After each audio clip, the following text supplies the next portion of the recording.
En 1995, le monde étonné découvrait les images incroyables d'une autopsie pratiquée sur un extraterrestre, soi-disant capturé après le crash de Roswell en 1947.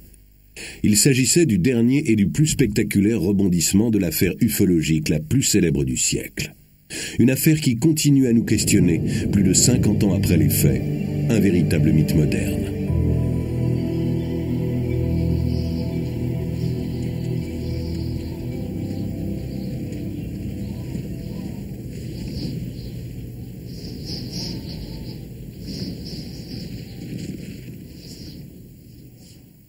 They say this place is west of Lost. Un coin perdu au fin fond de la campagne.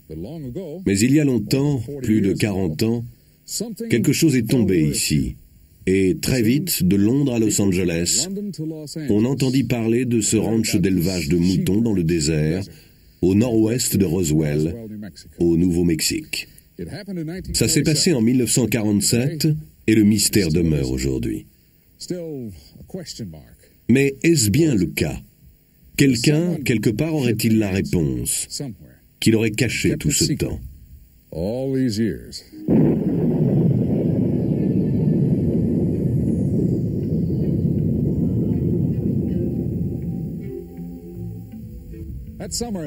Cet été 1947, on se relevait de la guerre la plus terrible de l'histoire. Pourtant, pour les Américains du moins, c'était le retour à la normale. Normale, un mot très intéressant.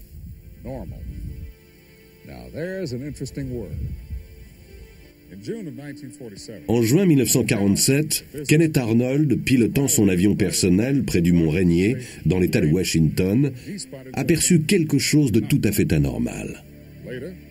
Par la suite, il décrivit les 9 objets comme un groupe de disques bondissant à travers le ciel, comme des soucoupes volantes.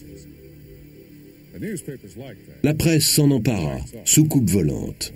Le mot est resté. Et très vite, on aurait dit que plus les journaux en parlaient, plus on voyait de soucoupes volantes. Ici, au Nouveau-Mexique, en juin-juillet 1947, on a vu des observations multiples de ces disques, ou soucoupes volantes. Des observations peut-être réelles, peut-être pas. Et si on les a bien vues, ces lumières ont pu n'être que des reflets, des phénomènes naturels dus à des transitions de température, comme les mirages. Sinon, si c'était des engins volants, à qui appartenaient-ils et pourquoi ici, au Nouveau-Mexique?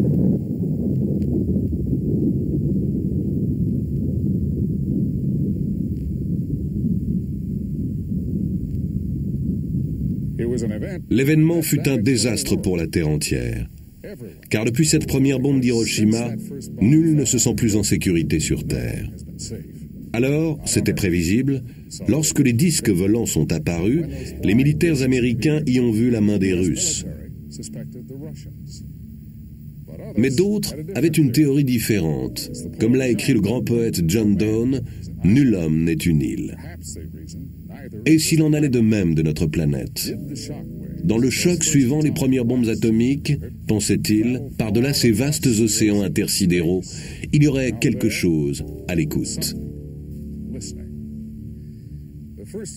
La première bombe atomique a explosé dans le désert du Nouveau-Mexique, près d'Alamogordo, à 160 km d'ici, au sud-ouest. C'était le 16 juillet 1945, 2 ans peu ou prou avant les premiers signalements de disques volants. Après la guerre, la recherche sur les armements et fusées se poursuivit à Alamogordo et dans une zone voisine du nom de White Sands. On dirait le Sahara, ça ne l'est pas. On dirait du sable et ça n'en est pas. Ce que vous voyez là, c'est des dunes de gypse blanc. Illusion naturelle voisine d'un autre lieu qui cache son jeu. Le polygone de fusée de White Sands. Après la Seconde Guerre mondiale, les États-Unis ramenèrent plus de 100 savants allemands pour travailler à la conception des fusées. À leur tête, le docteur Werner von Braun, aujourd'hui décédé. Le 16 avril 1946, une première adaptation américaine de la fusée allemande V2 était lancée du polygone d'essai de White Sands. D'autres tirs furent couronnés de succès cette année-là. le 13 juin, le 10 octobre et le 17 décembre. Le vol de décembre culmina à une altitude de 18 600 mètres.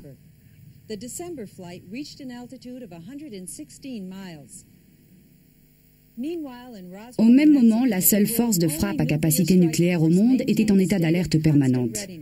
Doté de 15 armes atomiques, c'était le 509e groupe de bombardement de la force aérienne de l'armée. Regardez la carte. Vous voyez 3 sites formant un triangle. En bas à gauche, le polygone d'essai. En bas à droite, l'aérodrome de l'armée à Roswell, base du 509e groupe et de son arsenal nucléaire. Et au sommet, le site du crash mystérieux du 2 juillet 1947.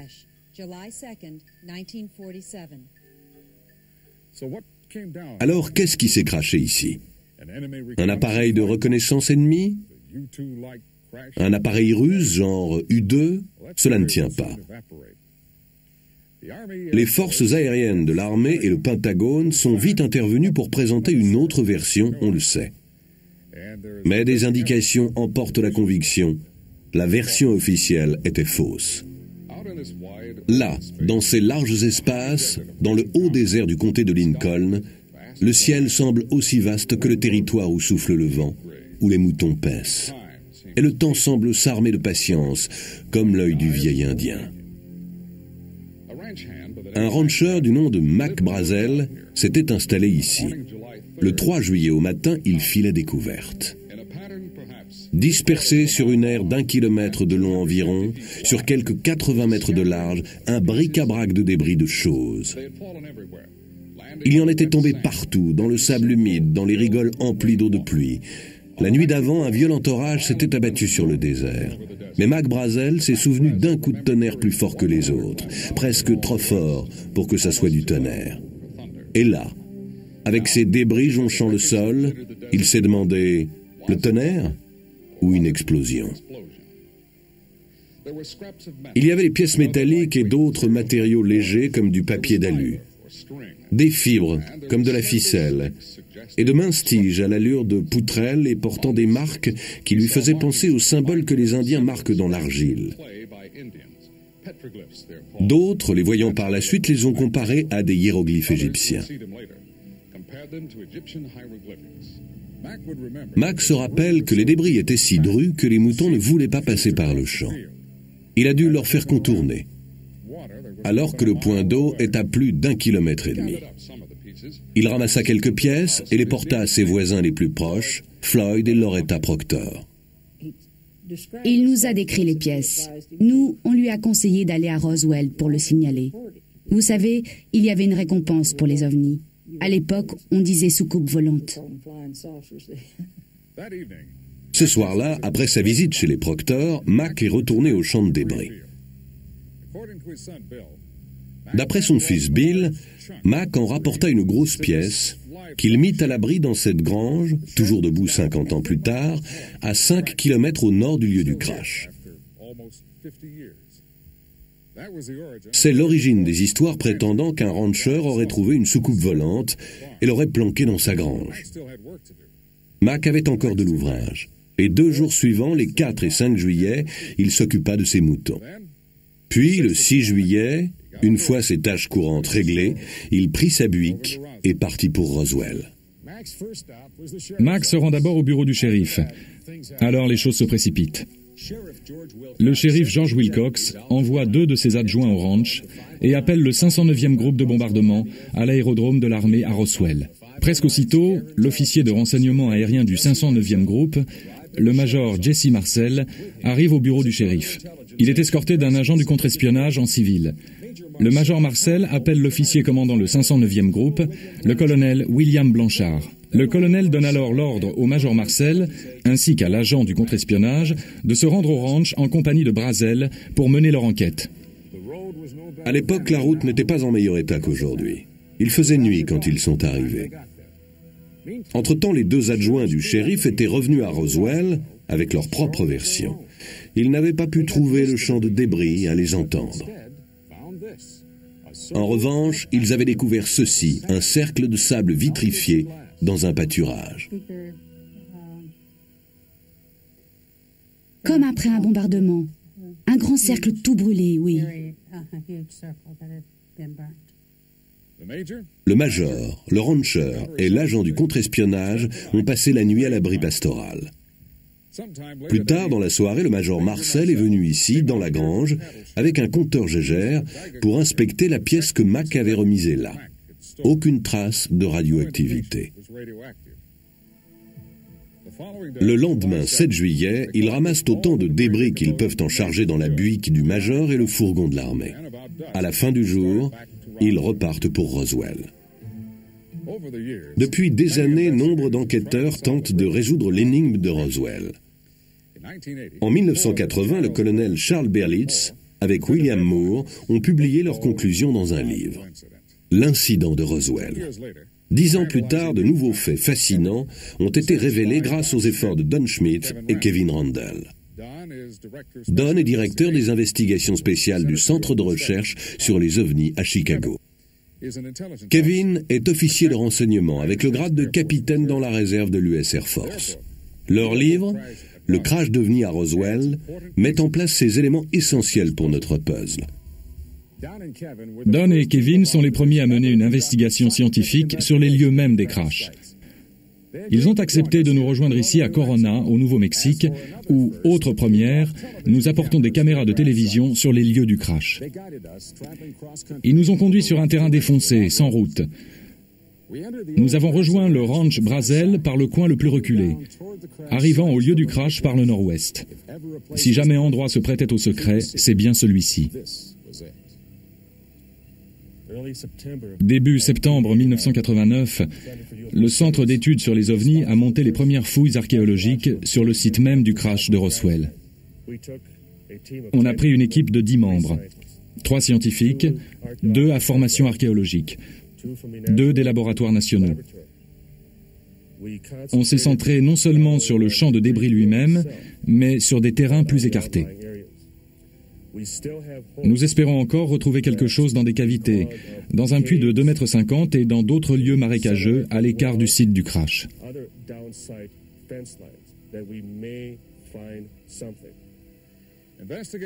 Les enquêteurs Schmitt et Randle ont établi que presque dès le départ, le colonel Blanchard et les membres de son état-major étaient convaincus que quelque part dans le désert se trouvait l'équipage de l'engin, peut-être encore en vie. L'après-midi du 8 juillet, Mac Brazel est emmené dans un appareil de l'armée au-dessus de son ranch pour aider à la recherche de l'équipage disparu ou de leur corps. Dans ses recherches, Kevin Randle a retracé l'itinéraire suivi par cet appareil. Nous lui avons demandé de refaire le parcours, cette fois avec une de nos caméras à bord. Pas de doute, le 8 juillet, le 509e groupe de bombardement lance une opération de reconnaissance aérienne. Ils veulent trouver le reste de l'engin. Ils pensent que l'épave doit être plus importante que le champ de débris. La reconnaissance aérienne pouvait servir à ça. L'idée, c'est qu'en emmenant Mac Brazel, rancher connaissant bien le terrain, si on retrouvait des éléments de l'engin, il pourrait ensuite les conduire directement sur le site. L'engin a fait une reprise, il a décollé du champ de débris, il a laissé un sillon et pris de l'altitude. Kevin pense qu'il est resté en vol encore quelques secondes après l'explosion. L'engin a fait encore 5 km, puis il s'est crashé au pied de ces falaises rocheuses que vous voyez là. C'est ce qu'on appelle le point d'impact. Ironie, des civils y sont arrivés en premier. Nous avons des descriptions du deuxième lieu de crash de 3 sources distinctes. Un ingénieur du génie civil, une archéologue, un militaire, tous témoins oculaires. Nous pensons que l'avion de reconnaissance avec Mac Brazel à bord l'a également repéré. D'après les témoignages remarquablement concordants, on voyait ceci. Un engin volant en forme de disque écrasé au sol. Étendu à côté, plusieurs corps d'humanoïdes de petite taille, de 1,20 m à 1,50 m de stature. Ils étaient très maigres, avec une tête trop grosse pour leur corps. D'après les normes du corps humain, en tout cas. Pour reconstituer ce qui s'est passé la nuit du 2 juillet 1947, Randle et Schmitt ont élaboré une théorie qui rencontre des 3 sites à la fois. Le champ de débris, le cercle de sable fondu, et celui-ci où la soucoupe et ses passagers auraient été retrouvés. Dans la tempête, l'engin a une avarie. Il perd de l'altitude et atterrit, ou rebondit, au ras des pâquerettes. La chaleur intense qu'il dégage vitrifie le sable. Reprise d'altitude, mais il ne reste en vol que quelques kilomètres, en difficulté. Alors en perdition, l'engin vole encore, disons 3 kilomètres au-delà du champ de débris. Un voyage de plusieurs années-lumière à travers l'espace s'achève dans le désert du Nouveau-Mexique. Pour l'équipage blessé, sans ressources, la mort inéluctable. Le 8 juillet, quand le deuxième site de crash est découvert, les choses vont se précipiter. Les premiers soldats arrivés au disque découvrent que des civils les ont précédés. À la base, on reçoit des coups de fil, ça n'arrête pas. Le monde est galvanisé par le communiqué de presse officiel. Il annonce que le 509e groupe a récupéré une soucoupe volante. Walter Haut vit toujours à Roswell. Il s'y est établi après avoir démissionné de l'armée de l'air. Le lieutenant Walter Haut était l'officier chargé de l'information du 509e groupe. C'est lui qui rédigea le communiqué de presse.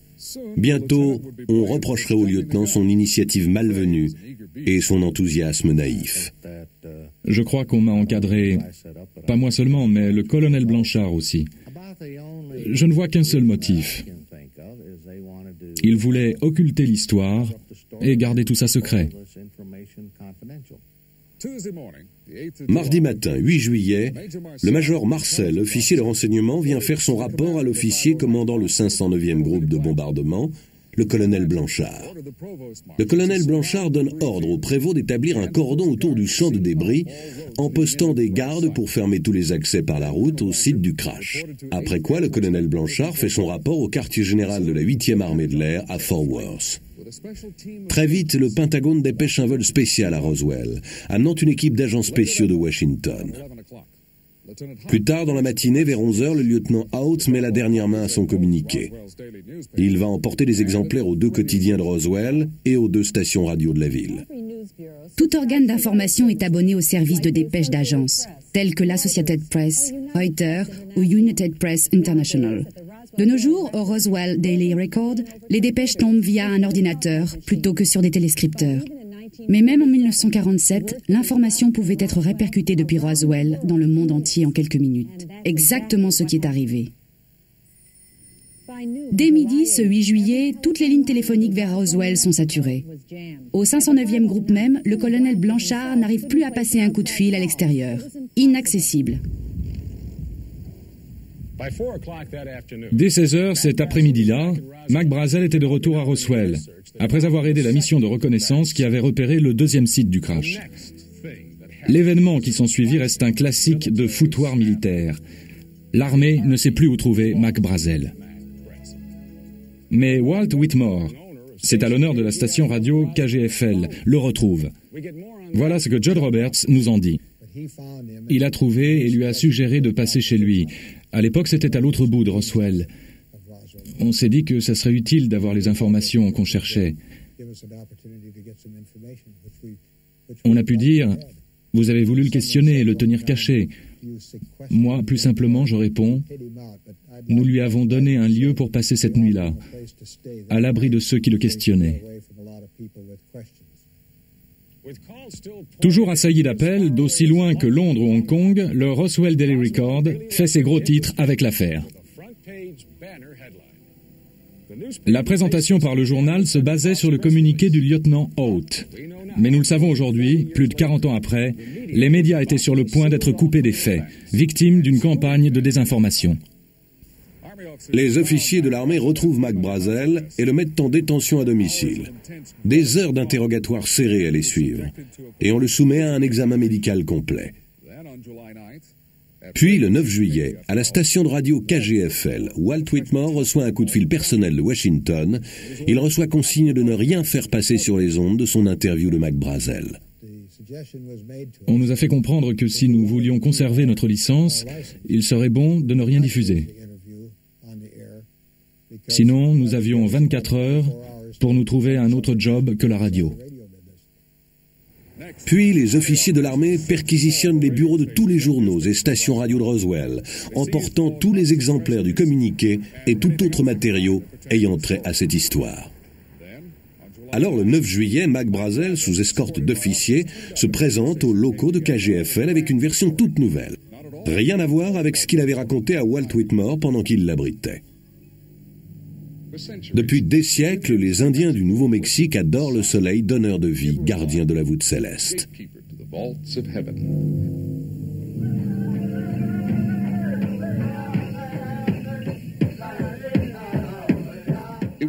C'est pour en savoir plus sur l'antique culture indienne qu'un groupe d'archéologues s'était rendu dans le désert le 8 juillet 1947 au matin.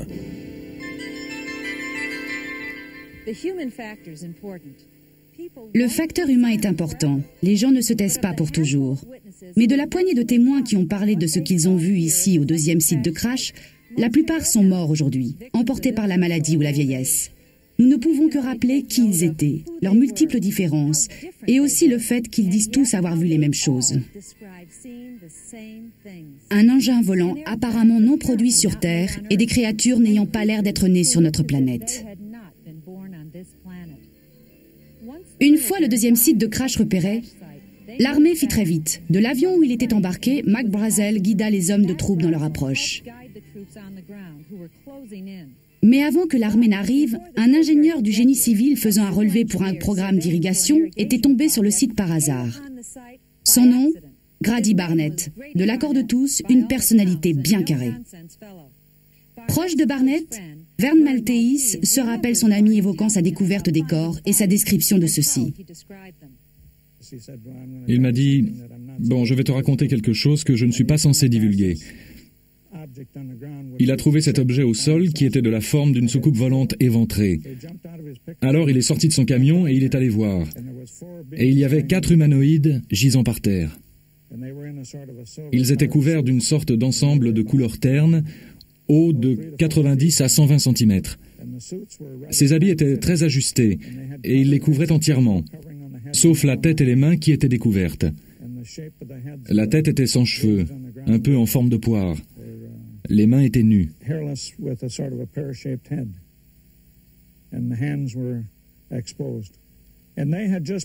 Ils étaient à peine arrivés qu'une équipe d'archéologues s'est pointée, juste après Vern. Alors les militaires sont arrivés. Ils ont cerné l'endroit. Ils ont appelé les équipiers d'Orwell, de la mission archéologique, et Barnett. Et ils leur ont donné l'ordre de ne jamais divulguer ça. Ils ne devaient en parler à personne, oublier tout ce qu'ils avaient vu. Barnett a déclaré qu'il était tout près des corps, presque à les toucher, lorsque le groupe d'étudiants et d'archéologues est arrivé. Si l'histoire est véridique, voilà un groupe idéal de témoins, ayant toutes les qualités requises, détenteurs d'éléments concrets de conviction. En d'autres termes, on aurait là ce qui constitue une preuve. Mais qu'est-il arrivé ? En moins de temps qu'il n'en faut pour le dire, l'armée a tout pris en main. Ils ont recouvert les corps, regroupé les étudiants, les archéologues et ingénieurs à l'écart, les forçant à se détourner de la scène. C'était là une affaire touchant à la sécurité nationale. Personne ne devait en parler. Si l'un d'eux le faisait, les autorités le sauraient, et elles sauraient le retrouver. Les hommes de troupe les escortèrent loin du site, les reléguant à l'obscurité. Grady Barnett a bien parlé des corps à son patron, mais la réaction se résuma à l'incrédulité. Après quoi, Barnett tint pour lui la plupart des détails, n'en parlant qu'aux membres de sa famille et à son ami proche, Vern Maltese. Grady Barnett est mort en 1969. Quant aux archéologues et étudiants, on ne les revit plus. Repartis sans doute pour l'une des grandes universités du Nord-Est. Des années durant, nul ne savait où les trouver.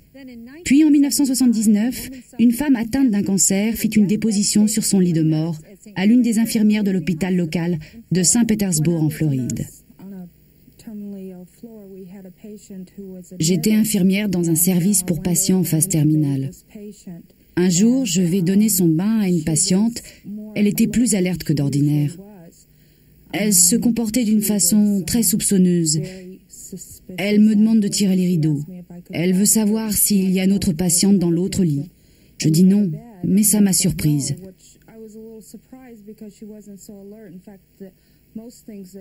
Elle n'arrêtait pas d'appeler un certain nom. Elle s'est mise à me parler. Elle me dit qu'il y a une chose qu'elle devait dire à quelqu'un. J'ai gardé ça longtemps, me dit-elle. Alors, elle m'a raconté que bien avant, elle était partie avec un groupe, collecter des roches. Elle répétait « Je n'étais pas censée être là ». Et j'y suis allée. Et encore, si seulement j'avais pas fait ça. Elle me dit qu'ils étaient dehors à marcher, qu'ils sont arrivés à une colline, ils l'ont passée. Et alors, ils ont vu un grand objet qui brillait, très gros. Ils ont voulu le voir mieux. Alors, ils se sont approchés. C'était un gros objet par terre, circulaire. Et par terre, il y avait des sortes de couvertures. L'un des gars de l'équipe est allé voir, retirer des bâches. Et elle m'a dit qu'il s'agissait d'êtres tout petits. Elle ne pouvait pas le croire. Vraiment des êtres de petite taille. Ils avaient des têtes très grosses, de très grands yeux. Et ils étaient couverts d'une sorte d'étoffe brillante. Je ne me rappelle pas si elle a parlé d'une couleur. Je crois qu'elle a dit bleu, mais là, je ne me souviens pas vraiment maintenant. Mais c'était si brillant que c'était comme du liquide ou du vif argent. Mais alors, elle s'est montrée très ennuyée. Elle m'a dit, « Vous n'en parlez à personne, jamais à personne. » À ce moment-là, elle a juste commencé à regarder dans la pièce. Elle avait un comportement très paranoïaque et elle m'a dit « Parce qu'ils peuvent toujours vous retrouver. » Et moi, « Qui peut toujours nous retrouver ?» Elle m'a dit « Les autorités. »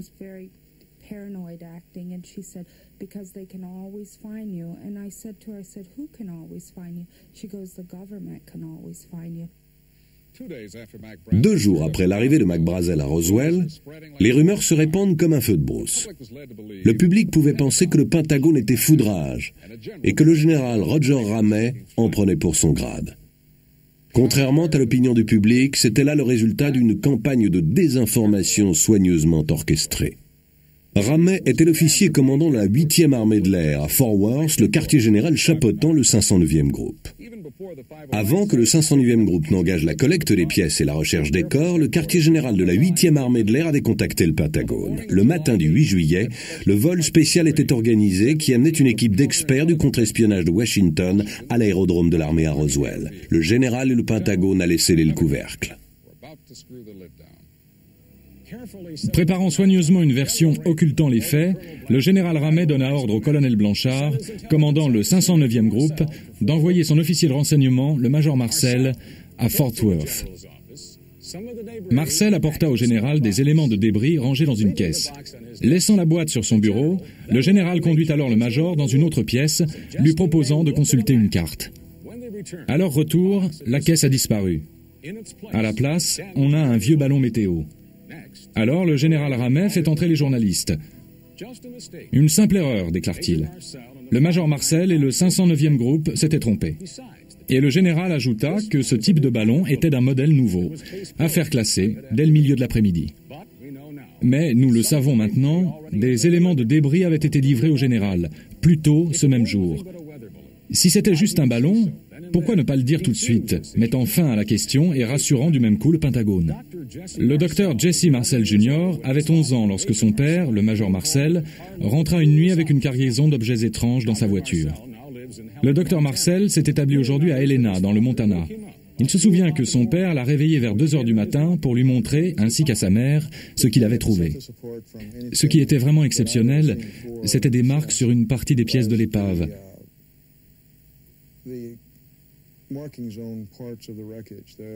Sur les poutrelles en nid, la structure, il y avait comme de l'écriture. Je me souviens, j'ai pensé à l'époque que c'était comme des hiéroglyphes. Mais ça n'était pas vraiment ça, plutôt des formes et des symboles géométriques, sur la face interne de la poutrelle en nid. Elles avaient une couleur violet métallique, comme gravée dans la matière même. C'est le plus singulier, ce qui distingue ça de débris plus banals. Je sais parfaitement que ça n'était pas un ballon sonde ou un réflecteur radar, comme l'armée de l'air l'a affirmé. Parce que, même tout jeune, je connaissais l'aspect d'une mire radar ou d'un ballon sonde. Puisque c'est la version qu'ils ont présentée pour se couvrir, avec une insistance peu banale, je savais qu'il devait y avoir quelque chose d'exceptionnel dans tout ça. Alors j'en suis venu à réaliser que ça ne venait pas de notre monde.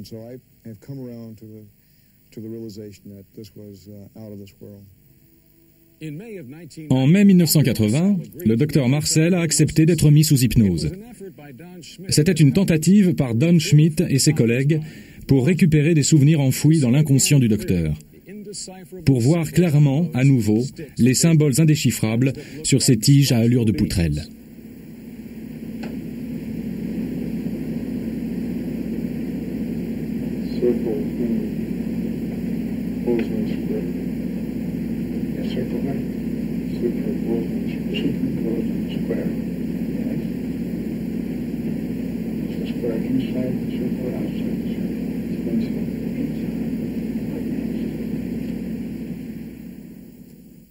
Ici, sur le champ de débris, pendant que le général diffusait la version du ballon-sonde, des escouades de soldats étaient toujours à charger des brouettes.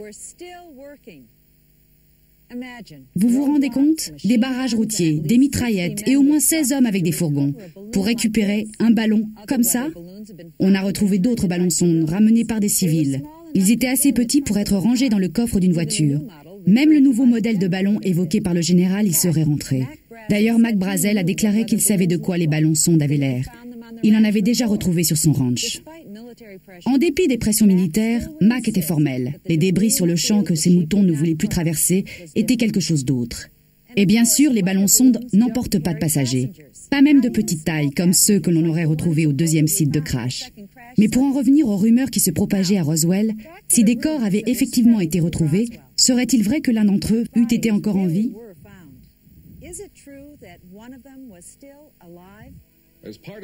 Pour leurs investigations, Don Schmitt et Kevin Randle se sont entretenus pendant 2 ans avec plus de 250 témoins en rapport avec le crash de Roswell. Ils ont écarté les témoignages de seconde main. Ils ont éliminé les sources peu fiables, suspectes d'exagération ou d'informations fantaisistes. Pour la préparation de ce documentaire, nous avons enregistré des entretiens avec plus de 25 personnes dont les antécédents ont été vérifiés et soigneusement passés au crible. Nombre d'entre elles ne se sont jamais rencontrées. Et pourtant, leurs versions s'accordent toutes. Chaque élément du puzzle venait s'encastrer, rien n'indiquait une collusion. Jack Rodin a grandi à Roswell. Il y vit toujours. En 1947, son père, photographe professionnel, était de ceux qui suivirent l'affaire. Jack se rappelle toujours 4 mots énigmatiques. Un jour ou 2 après l'annonce de la version du ballon météo, je l'ai interrogé là-dessus. Je voulais savoir ce qui se passait vraiment, ce qui s'était produit. Et il a prononcé ces mots. Ils l'ont tué. Il avait ce pouvoir de dire plein de choses en peu de mots. Des mots qui pouvaient se comprendre de plus d'une façon. Je lui ai demandé, tu veux dire quoi? Ils ont tué l'affaire? Et lui n'en voulait pas démordre. Il répéta seulement, ils l'ont tué. Et moi, ils ont tué quelqu'un? Alors je ne pouvais pas insister. Je me suis abstenu. Mais je n'ai pas oublié. Frankie Rowe a tenté de ne pas se souvenir. Elle affirme avoir reçu des menaces. Elle devait tout oublier sur l'incident sous peine d'être séparée de sa famille ou d'être mise en prison. Mais des années plus tard, à mesure que des pans de l'histoire étaient publiés, les souvenirs de Madame Rowe sont revenus en force. Les souvenirs et la colère. À présent, elle est convaincue que le public américain a le droit de tout savoir, toute l'histoire, et même de petits fragments, comme ces fragments de métal qu'elle a vus et qu'elle a touchés. Il a sorti sa main de sa poche. Il tenait un morceau de ce matériau roulé en boule, une boule minuscule. Il l'a laissé tomber sur la table. Ça s'est répandu comme du liquide ou du mercure, sans un pli. On a tous pu le toucher, le ramasser. On pouvait le plier, pas de froissement, pas de bruit. C'était très mince, très brillant, comme de l'argent. Un carré de 30 cm. Et je n'ai aucune idée de ce que c'est devenu.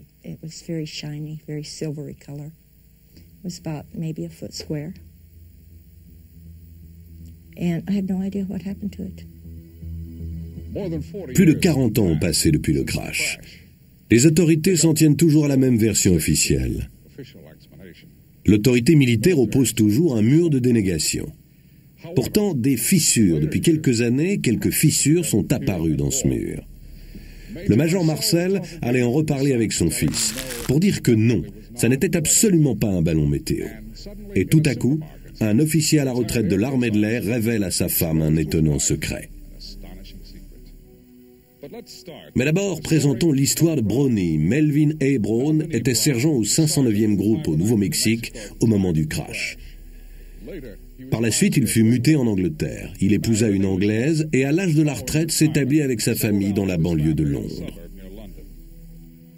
Au fil des années, à plusieurs reprises, il évoque pour les siens des bribes d'une étrange histoire. Mais sur son lit de mort, en 1982, Brownie livra le reste de son secret et révéla le numéro d'un compte en banque confidentiel. Aucune trace de fonds pour ses proches. Et le numéro de compte n'apparaît nulle part. Cependant, sa famille se demande toujours s'il y aurait de l'argent qui les attend quelque part. Ils se demandent et se rappellent les paroles de Brownie.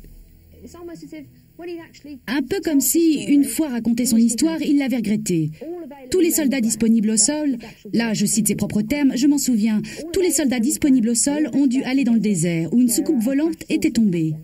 Ils ont tous dû monter la garde autour de cet endroit et tout surveiller autour, sans funer. Apparemment, un type a quand même été voir et ils ont soulevé la bâche. C'était des fourgons à bâche intégrale. Je ne sais pas ce qu'il voulait dire. Sans doute une histoire de bâche.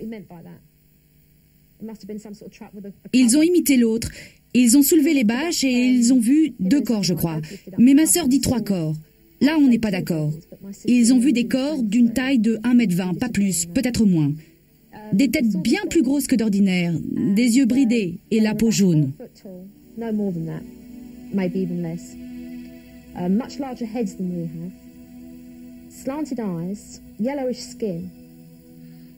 Bien loin de Londres, dans le comté de Lincoln, au Nouveau-Mexique, nous avons voulu joindre un témoin insaisissable qui a une histoire encore plus incroyable à raconter.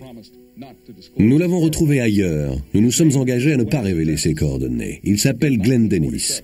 Et en 1947, il était entrepreneur de pompes funèbres, dirigeant l'entreprise de pompes funèbres Ballard à Roswell, au Nouveau-Mexique. Ici à Roswell, l'après-midi du 8 juillet, les pompes funèbres de la ville se mirent à recevoir des appels émanant de l'hôpital de la base aérienne. Il s'agissait des questions sur la préservation des tissus, l'effet de tel ou tel produit sur les tissus. Et des sociétés à Roswell reçurent commande d'une importante quantité de neige carbonique. Après 4 ou 5 coups de fil reçus aux pompes funèbres, le responsable conclut qu'il devait y avoir eu un crash avec mort d'homme à la base aérienne. C'était le début de l'histoire la plus remarquable liée au crash de Roswell. Voici l'homme dont nous parlons.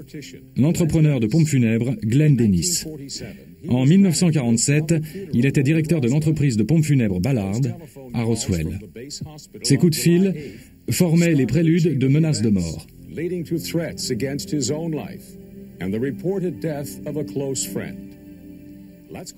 Revenons donc à cet après-midi du 8 juillet. Au coup de fil suivant, que j'ai dû recevoir 40 ou 45 minutes plus tard, il me pose des questions sur nos préparations. Comment nous faisons pour préparer les corps qui ont été exposés aux éléments ou bien gravement décomposés?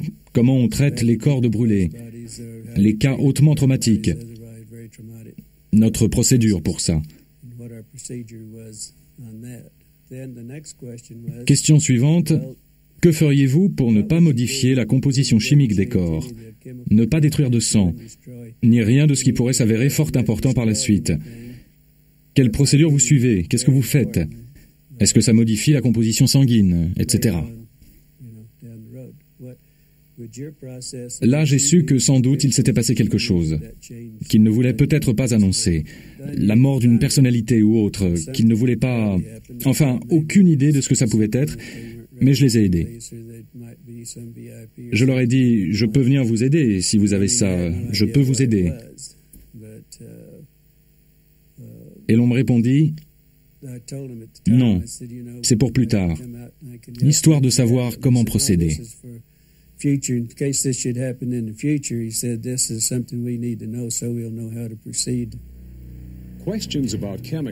Des questions sur les produits, les tissus, la préservation du sang et autres fluides physiologiques.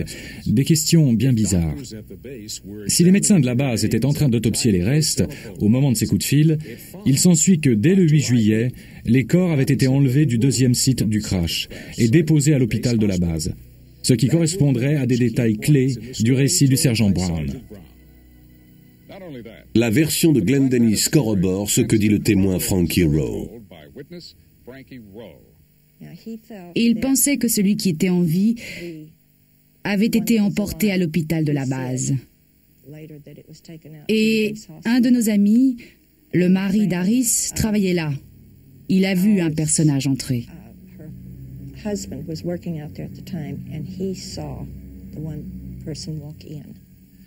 Plus tard dans l'après-midi, Glenn Dennis amène un aviateur blessé à l'hôpital de la base suite à un incident de circulation. Entrant en salle d'urgence, Dennis vit des débris à l'arrière d'une ambulance de l'armée garée là. Ce que j'ai remarqué d'insolite à ce propos, c'était des inscriptions ou une bordure autour du fragment, une dizaine de centimètres, mais ça suivait le bord de ce fragment d'épave. Et à ce moment, une fois entré, j'ai songé à quoi ressemblait ce fragment. Ça m'a fait penser à une inscription égyptienne, peut-être des figures. After I got back, I got to thinking about this and what the border looked like, and it kind of reminded me, reminded me of an Egyptian inscriptions of figures and whatever. Et là, une autre pièce de notre puzzle se met en place. Il semble que le médecin était en plein examen des corps lorsque M. Dennis est entré dans la salle d'urgence. Ils étaient assistés par une infirmière dont il nous dit que c'était une proche amie. Une des infirmières, lieutenant du corps des infirmières que je connaissais très bien, elle était très remontée. Elle m'a dit « Comment tu es entré ici? Qu'est-ce que tu fais là? Sors d'ici tout de suite, ou tu vas avoir de gros ennuis. Sors vite fait. » L'infirmière s'éclipse dans une autre pièce, sans doute là où l'autopsie était toujours en cours. Mais de gros ennuis attendaient Glenn Dennis, à cause d'une remarque faite à un officier qui le bloqua à la sortie. J'ai dit, on dirait qu'il y a eu un crash. Et puis encore, je vois des débris dans les ambulances. C'est sans doute là que je me suis attiré des pépins, juste là. Il me dit, un instant s'il vous plaît.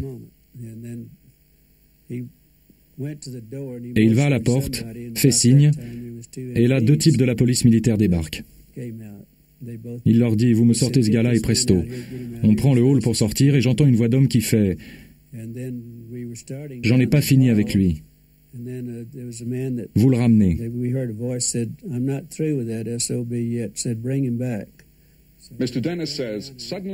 Monsieur Dennis déclare qu'on l'a brusquement fait entrer dans une pièce où il se retrouve face à 2 hommes qu'il n'avait jamais vus jusque-là, un sergent de l'armée et un capitaine aux cheveux roux.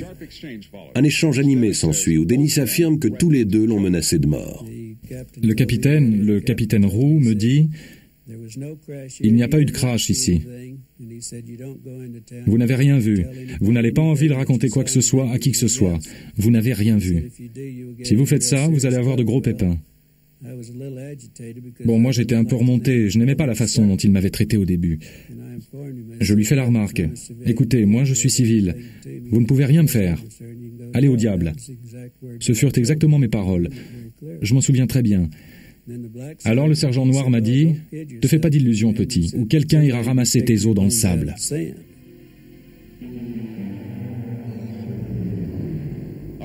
Le capitaine de l'armée Anderson s'est tu fort longtemps. Il ne s'est exprimé qu'après avoir vu que d'autres avaient rompu le silence. Il était alors à la retraite installé en Californie. Il y avait une rumeur depuis longtemps. L'un des pilotes assurant un vol au départ de Roswell aurait vu les corps. Mais ce n'est qu'en 1982 que la rumeur devint réalité. Lorsque Papy Henderson parla enfin, il dit à sa femme, « Ça fait des années que je brûle de te le dire. » Nous étions à l'épicerie à San Diego, où nous vivions depuis des années, et à la caisse, là, un journal. Le Globe, je crois, avec toute une histoire sur l'affaire. D'ailleurs, j'ai gardé les journaux. Il a jeté un coup d'œil et il m'a dit, « Ça fait des années que je veux t'en parler. » J'imagine que si ça sort dans les journaux, alors ça n'est plus top secret. Alors nous avons acheté les journaux, on est allé à la voiture et il m'a dit « Lis ça ». Et j'ai lu ces articles. Il m'a dit « C'est une histoire vraie ». Et encore, non seulement je le savais, mais c'est moi le pilote qui a convoyé la soucoupe crashée jusqu'à Dayton dans l'Ohio.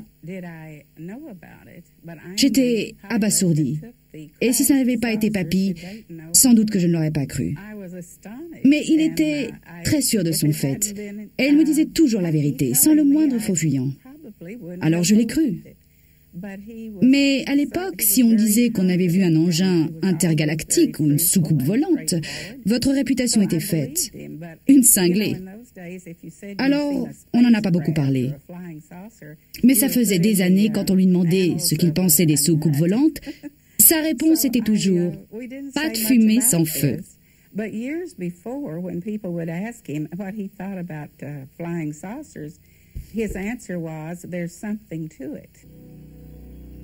Près de 50 ans plus tard, la version officielle n'a toujours pas varié. Mais qu'un vaisseau spatial se soit écrasé ou non au Nouveau-Mexique, une chose reste certaine. Les histoires touchant à l'incident ont été ensevelies depuis des dizaines d'années sous plusieurs strates de secret, ce qui amène à la question la plus fascinante de toutes. Pourquoi ? La preuve de l'existence d'une vie intelligente sur une autre planète ruinerait-elle notre civilisation? Mettrait-elle à bas l'édifice de la science? Minerait-elle la religion? Est-ce cela que l'on craint? Il y a des siècles, ces mêmes craintes motivaient les adversaires de Copernic et de Galilée, qui ont révélé les vérités de base que tout écolier sait de nos jours, que le Soleil est le centre de notre système solaire et que la Terre tourne autour de lui. Ou bien y a-t-il encore autre chose? Les visiteurs, à supposer qu'il y en ait, pourraient-ils être des prédateurs, sans égard pour les vies et les souffrances humaines? Nos leaders nous ont-ils protégés d'une vérité terrifiante? Même alors, quel intérêt présentent pour nous tous ces secrets? Quelques décennies de fausse tranquillité? Eh bien, les choses évoluent. Alors que nous en sommes au terme du XXe siècle, nous sommes arrivés à la fin du temps de l'innocence. Les gens exigent la vérité. Et pourtant, c'est une vérité qui pourrait nous ébranler. Nous ne serons peut-être plus jamais assurés d'être maîtres chez nous, ici sur Terre, ni même tout à fait certains d'être seuls dans l'univers.